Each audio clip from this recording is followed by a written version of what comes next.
Hello बच्चों, आज हम पढ़ेंगे पाठ 6 द्रव्य की संरचना। द्रव्य की विविध अवस्थाएं ठोस, गैस तथा द्रव है। अब हम देखेंगे द्रव्य की अवस्थाओं की विशेषता। इसके लिए एक प्रयोग करेंगे।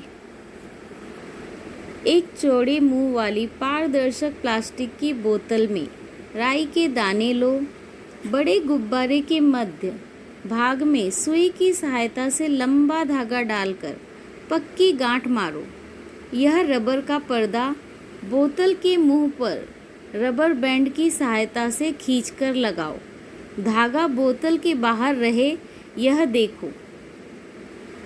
धागे की सहायता से पर्दा क्रमशः धीरे, थोड़ा जोर से, बहुत जोर से ऊपर नीचे करो। उपयुक्त प्रयोग में पर्दा नीचे ऊपर करके हम हवा द्वारा राई के दानों को कम अधिक ऊर्जा देते हैं, जिससे राई के दानों में जैसी हलचल होती है वैसी ही हलचल ठोस, द्रव और गैस इन अवस्थाओं में द्रव्य के कणों में होती है। द्रव्य के कणों में परमाणु या अणु में अंतर आणविक आकर्षण बल कार्यरत होता है।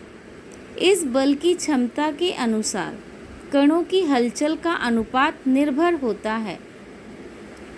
ठोस में अंतर आणविक बल बहुत अधिक प्रभावी होता है, जिसके कारण ठोस के कण एक दूसरे से अत्यधिक समीप होते हैं और वे अपनी अपनी जगह पर कंपित होते रहते हैं।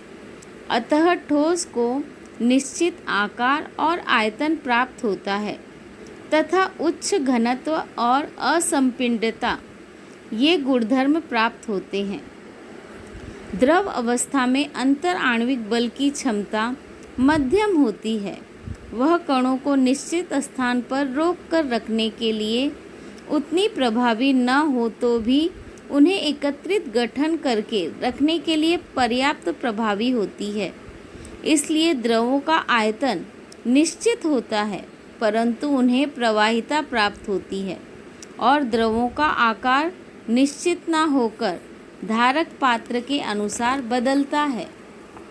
परंतु गैसों में अंतर आणविक बल बहुत कम होता है, इसलिए गैसों के घटक कण मुक्त रूप से हलचल कर सकते हैं और उपलब्ध पूरी जगह पर फैल जाते हैं।